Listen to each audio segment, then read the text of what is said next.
and showing you why this woman learned about her genetics as part of the family planning process.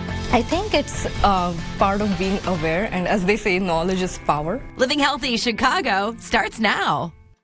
It's time to focus on your health. Okay, let's speed up. So I'm teaming up with the best local experts to provide you with the latest information. Well, I'm ready. The best tool you have is to be educated about it so you know what works for you. And a healthy dose of motivation.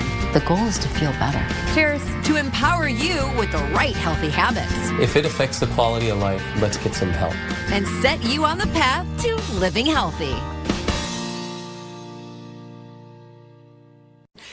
As a parent, you want to make sure your kids are healthy.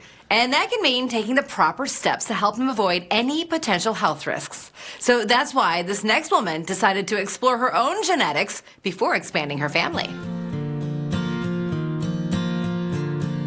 Sujata Datar found her world rocked a few years back when her sister was diagnosed with triple-negative breast cancer.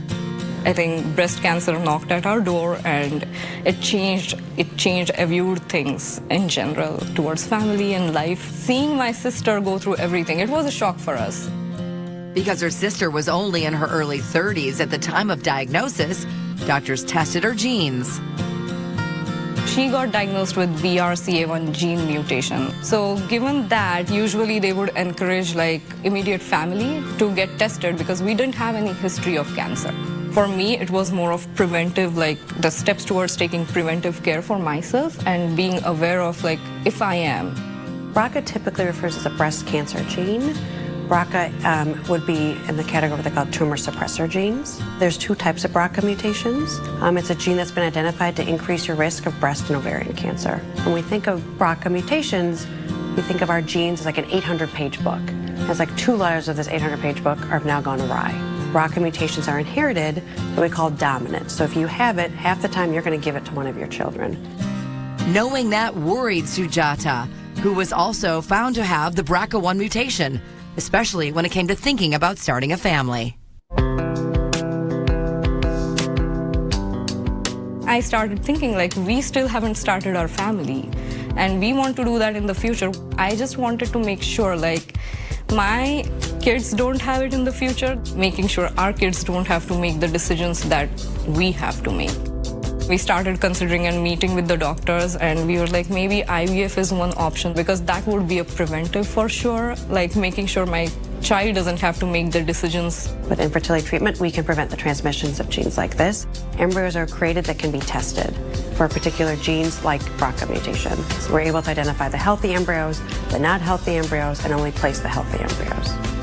Sujata and her husband decided to move forward and have the healthy embryos placed.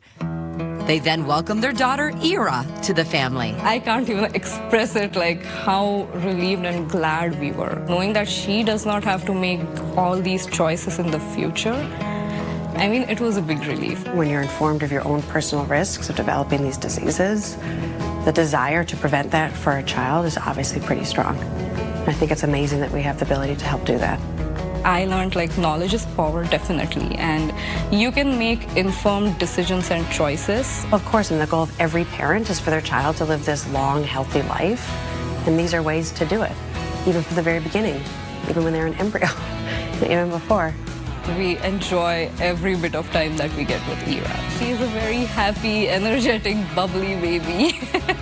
She loves books and she makes me run around after her a lot. And I'm a happy mommy because I don't have to worry about those things right now. It's wonderful that she has that peace of mind for her daughter.